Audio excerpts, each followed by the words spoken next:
His foot flew out to demonstrate his power, yet it accomplished the exact reverse, revealing his weakness instead.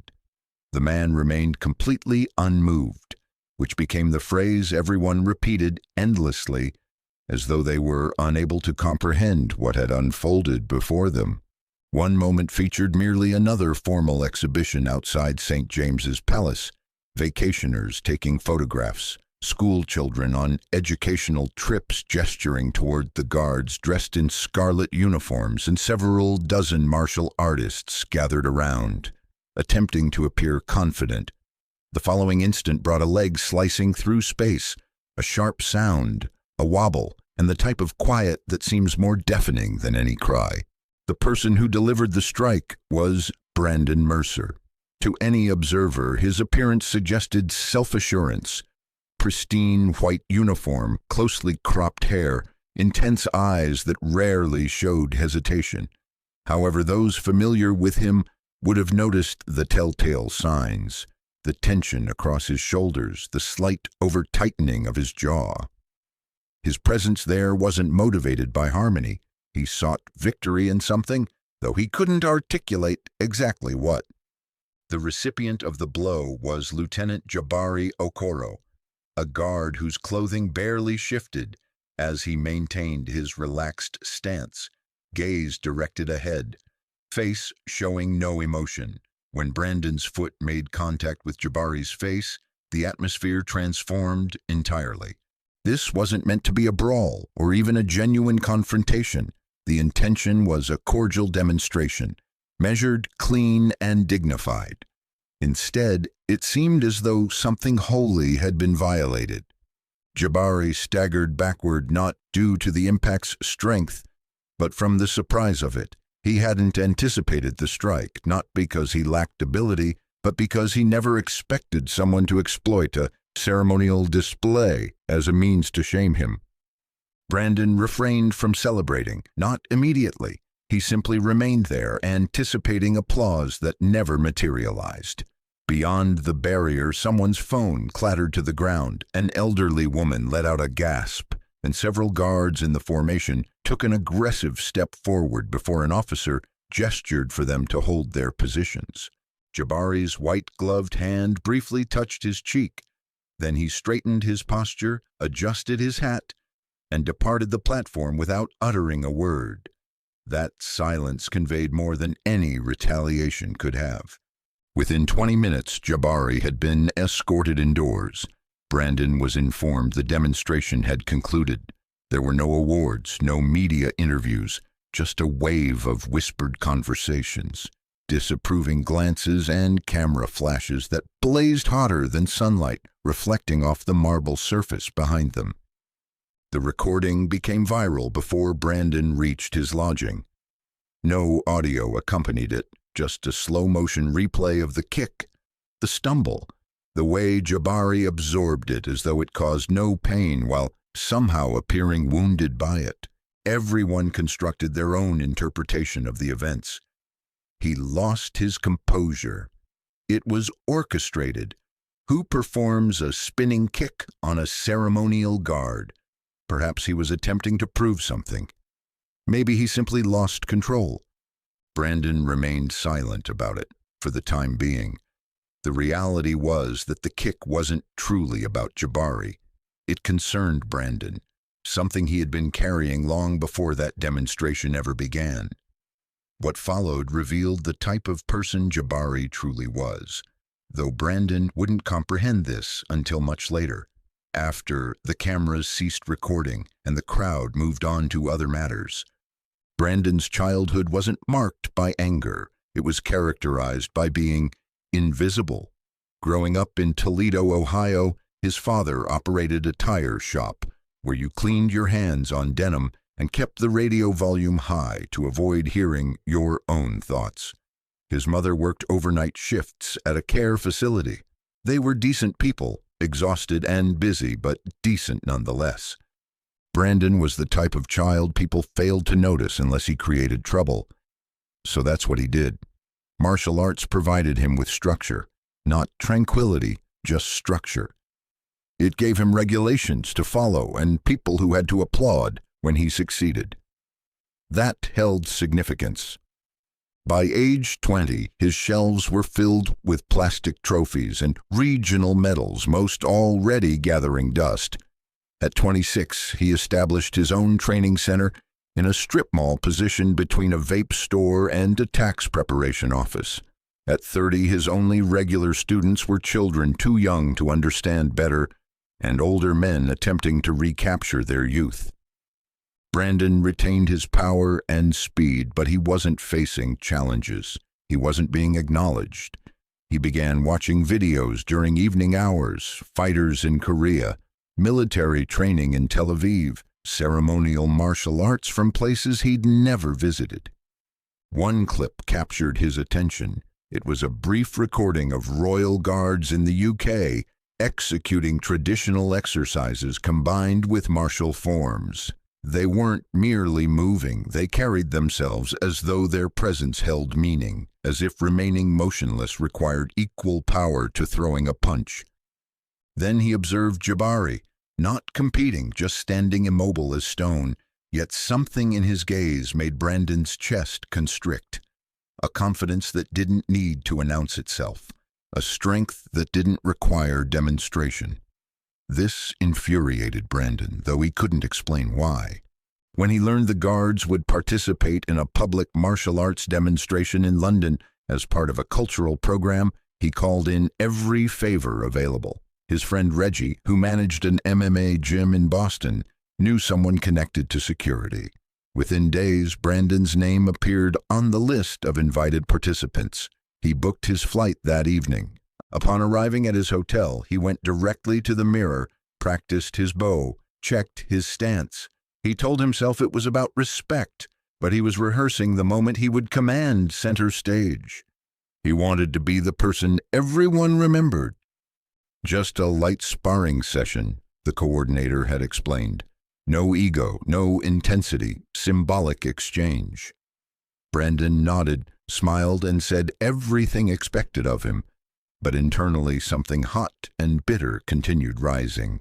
He'd spent years being polite, years following the script, and for what? A class full of quitters and a Facebook page nobody visited.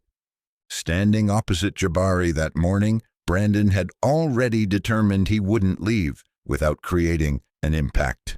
"Are you certain you want to go first?" another martial artist had inquired, just minutes before everything began. Brandon grinned. "Yeah, I'm prepared." No one anticipated what was about to occur, not even Brandon himself, because deep down he hadn't planned the kick. It wasn't a strategic move. It emerged from that place within him that despised how serene Jabari appeared, how composed, how untroubled. Brandon believed he was about to make a declaration. He had no concept of how loudly that declaration would resonate. But while Brandon packed his belongings that night and avoided social media, someone else was quietly brought into a back room for a conversation that would alter both their lives. They didn't call him the anchor without reason. Lieutenant Jabari Okoro spoke little. He didn't need to. When he walked, people moved aside. When he stood still, it seemed the air had to work harder to flow around him. Not because he was attempting to intimidate anyone, but because he had trained himself to occupy space without forcing it. He was born in Cincinnati, the youngest of 3 children. His mother worked as a librarian, his father as a transit operator who barely missed a day in 30 years.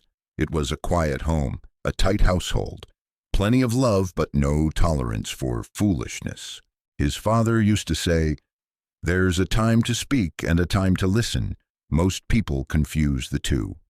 Jabari learned early which one suited him better. When his brothers became loud, he retreated to his room and practiced breathing exercises from old martial arts books he discovered in the library's back section. He began serious training at 14, enlisted in the military at 18, and eventually applied to a Royal Guard exchange program through a joint US-UK defense initiative. The program was selective, only one American every 5 years. He was chosen within 6 months. Jabari didn't just train to fight, he trained to hold his ground. He studied posture, presence, poise. He learned to project strength through stillness. His mentors in the English Guard recognized it immediately. He wasn't there to shine, he was there to serve. That made him rare. Okoro, one of the sergeants, had said during early training, "You don't blink when you're supposed to flinch. What's that about?" Jabari simply replied, "Not everything deserves a reaction." That observation stuck. By the time the demonstration event arrived, Jabari had been stationed in ceremonial service for 2 years. He'd guarded foreign dignitaries, stood in the rain for hours without moving, and remained calm while intoxicated tourists waved phones inches from his face. He understood what the uniform represented. But that morning felt different. There was tension in the atmosphere. Too many cameras, too many men with something to prove. He didn't know Brandon personally, only heard the name an hour before the event. "Guy from the States," someone muttered while adjusting their belt. "Former champion thinks he's here to headline." Jabari didn't comment. He adjusted his gloves and waited for instructions. On the mat, he greeted Brandon with a respectful bow, deep, traditional, the way he had been taught. Brandon's bow was shorter, tighter, almost sharp. Jabari noticed that. Then came the email from the cultural committee that invited him in the first place. "We regret to inform you that your future participation in any affiliated events will be discontinued effective immediately."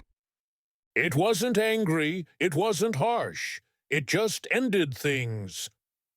Brandon stared at it for a long time before quietly closing his laptop. On the other side of town, Jabari wasn't on parade duty anymore. His mornings weren't about perfect posture or palace rotation. He was reassigned to administrative work, uniform off, civilian clothes, low profile. He didn't complain, didn't ask questions, but he noticed the difference in how people looked at him. Some pitied him, some admired him, some didn't know what to say at all. He kept showing up on time, kept doing the work. Then, one afternoon, while sipping black coffee in the guardhouse break room, a captain stepped in and sat across from him. "You all right?" the captain asked. Jabari nodded. "Didn't think you'd take it like this." Jabari raised an eyebrow. "Like what?" "Quiet. No press. No rebuttal. No show of force." Jabari shrugged. "It's not my story to clean up." The captain tapped his fingers on the table. "You're right, but you've got more weight than you think. People are watching." Jabari didn't reply. That night, he went home and took off his shoes at the door, like always, placed his folded blazer on the couch, sat down, stared at the floor. Then he pulled out his phone, opened the Notes app, and started writing. It wasn't a rant. It wasn't even a statement. Just thoughts about control, about the responsibility of presence, about how some moments aren't yours to prevent, but they are yours to carry. The next morning he posted it. No hashtags, no hashtags needed. Just words. Plain, honest, quiet. It spread faster than he expected. Even people who hadn't watched the original video started resharing it. A boxing coach in Philadelphia quoted it and added, "That's what a real martial artist sounds like." A taekwondo instructor in Austin sent it to every student in her school. And Brandon, he saw it too. He read the post 3 times in one sitting. He didn't click like, he didn't comment, but he didn't sleep that night either. But what came next wasn't written. It happened face to face, in a place where no one was recording. And that's where the real story turned. Brandon thought about reaching out. He opened the message screen more than once, typed things like, "Didn't mean for it to go that way," or "Wasn't personal." But each time, he deleted the words before hitting send, because deep down, he knew they were lies. He meant every inch of that kick. He meant to dominate Jabari, if only for a few seconds. And now he was left with the truth that he hadn't just hit a man, he hit the meaning behind him, the uniform, the moment, the silence. 1 week after the incident, Brandon showed up at Camden Martial Arts Collective, an old school run out of a converted garage behind a fried chicken joint. No Instagram, no hashtags, just a few mats, some scuffed gear, and people who didn't care what your name was, only how you carried yourself. Word was Jabari trained there sometimes. Brandon didn't call ahead. He just walked in with his gym bag and waited by the wall. A couple of young fighters glanced at him, nodded without recognition. Nobody said a word about the viral video. Then the back door opened. Jabari stepped in.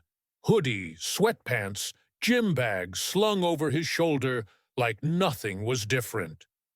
He saw Brandon, their eyes locked. 1 second, 2. Brandon stood. Jabari dropped his bag and walked over. For a moment, nobody in the room moved. It felt like everyone was holding their breath. Brandon spoke first, quiet, measured. "I shouldn't have done it." Jabari tilted his head. "Which part?" Brandon looked down. "The kick. The everything." Jabari nodded slowly. "You did it because you thought it would make you feel bigger." Brandon didn't respond.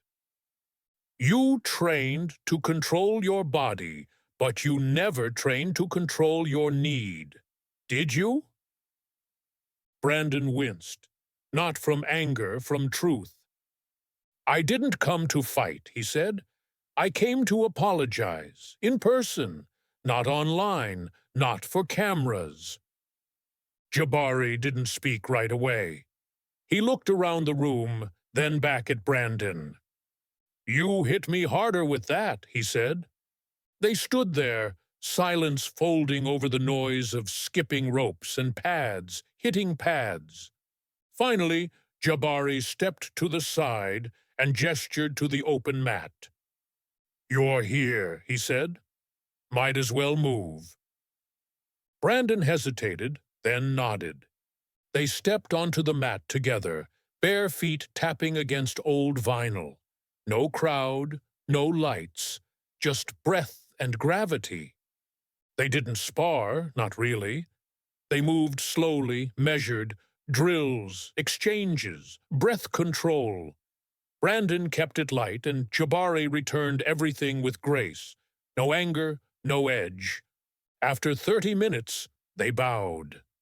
Brandon sat against the wall, drenched in sweat, staring at the ceiling. "You ever feel like you don't know who you are without the applause?" he asked. Jabari crouched beside him, thought about it. "I used to," he said, "until I realized applause is just noise. Purpose is quiet." Brandon let that sit in his chest for a moment. "What happens now?" Jabari stood. "That depends on what you do when no one's looking." And just like that, he walked off the mat. No ceremony, no handshake photo, just movement, presence. Brandon watched him go, feeling something shift inside. It wasn't forgiveness, not exactly. It was something harder. Accountability, the kind that doesn't come with a clean ending, the kind that sticks.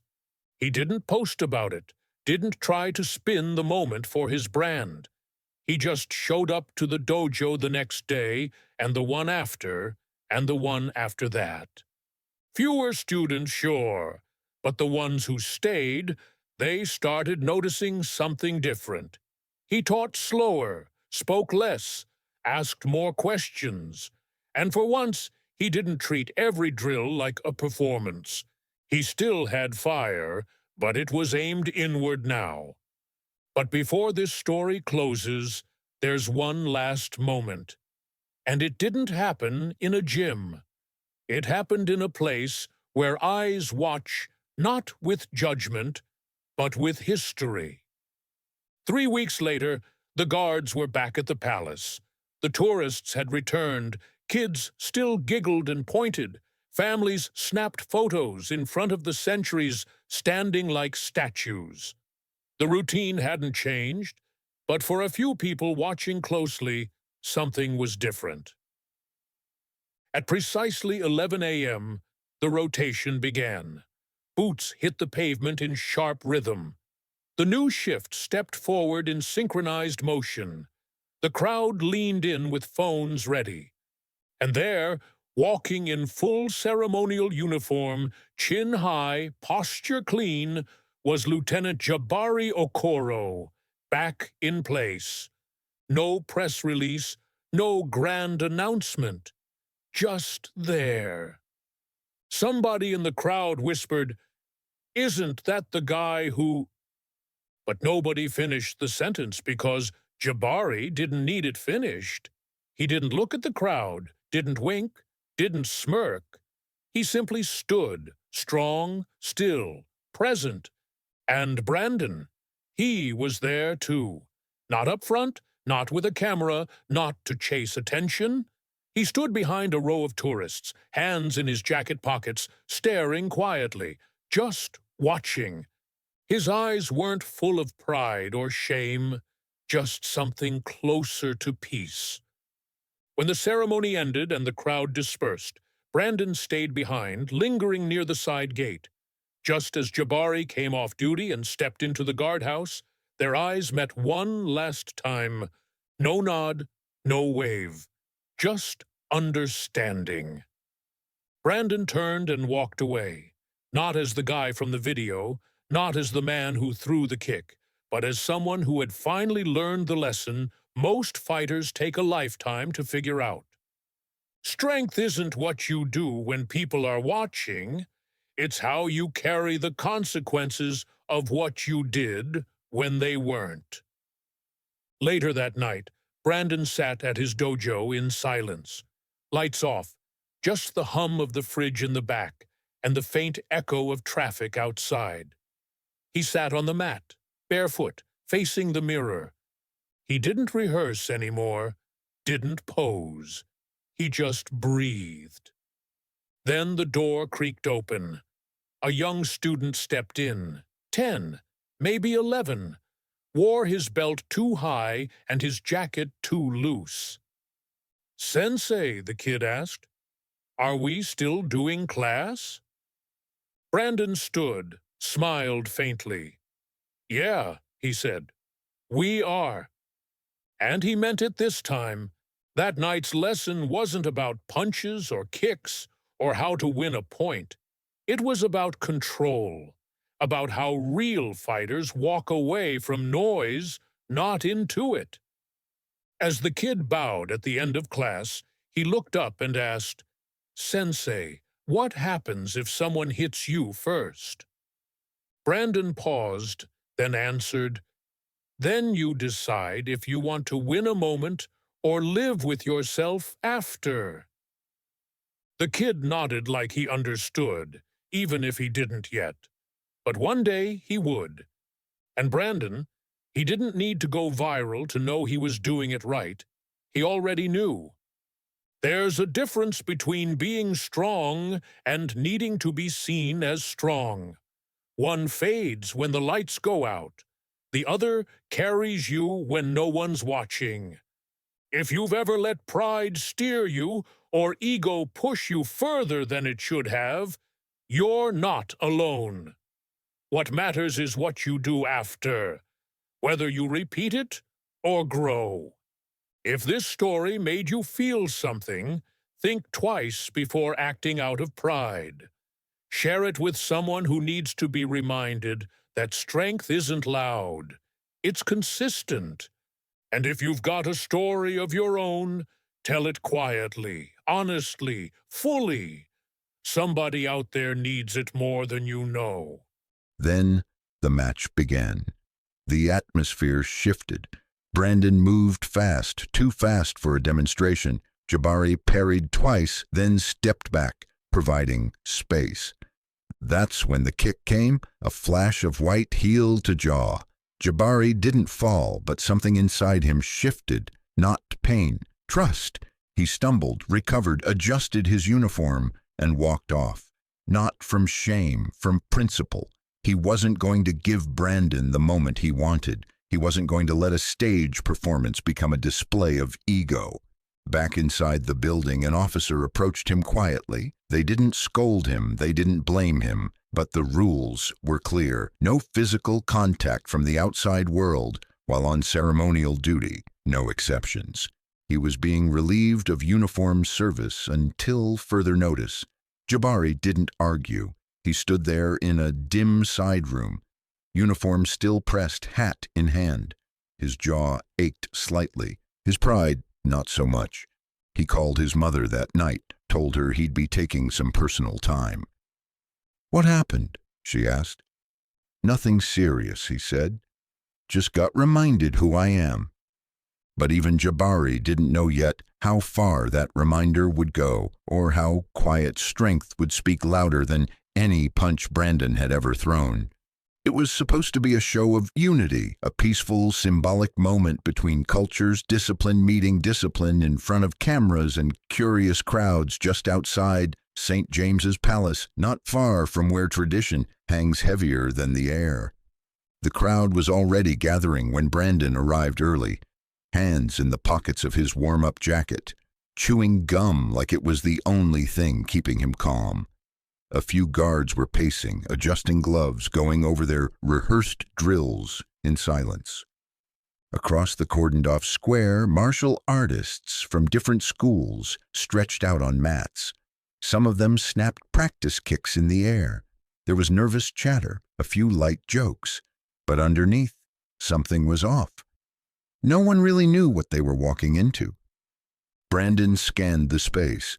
He saw the flags, the journalists, a couple of YouTubers live streaming. One of them caught him on camera and gave him a thumbs up. Brandon nodded back, smirking just a little, but his mind wasn't on the cameras. It was on him. Jabari was already in position, standing with a group of guards near the temporary platform. He looked untouched, unbothered, focused, like he was made for moments like this. Brandon hated how relaxed he looked. "Yo," a voice said behind him. It was a guy from a London-based kickboxing club. "They're pairing off soon. You trying to open?" Brandon cracked his neck. "Yeah, let's get it started, right?" They'd been briefed the day before. Keep it light, demonstrate control, show contrast in styles, honor the platform. But Brandon wasn't here for contrast.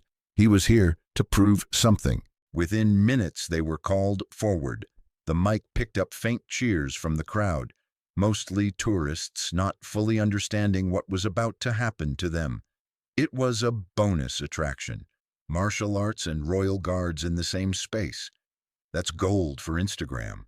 Brandon bowed quickly. Jabari bowed slower, fuller, like he meant it. Then they took position. The first few moves were clean, standard.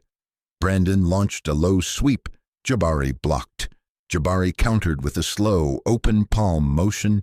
Brandon parried. A brief nod, respect, barely noticeable. Then Brandon shifted his weight, just slightly. Jabari saw it.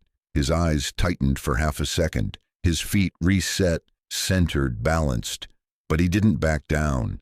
That's when Brandon threw it. A spinning heel kick, fast and high. No pullback, no intention of stopping. His foot whipped through the air and cracked across Jabari's jaw with a sharp pop, the kind of sound that cuts through noise like scissors through cloth.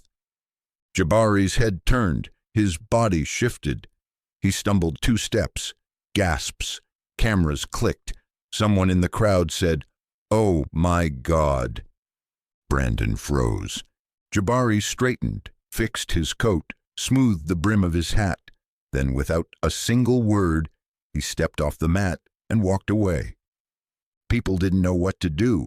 The announcer fumbled over the microphone.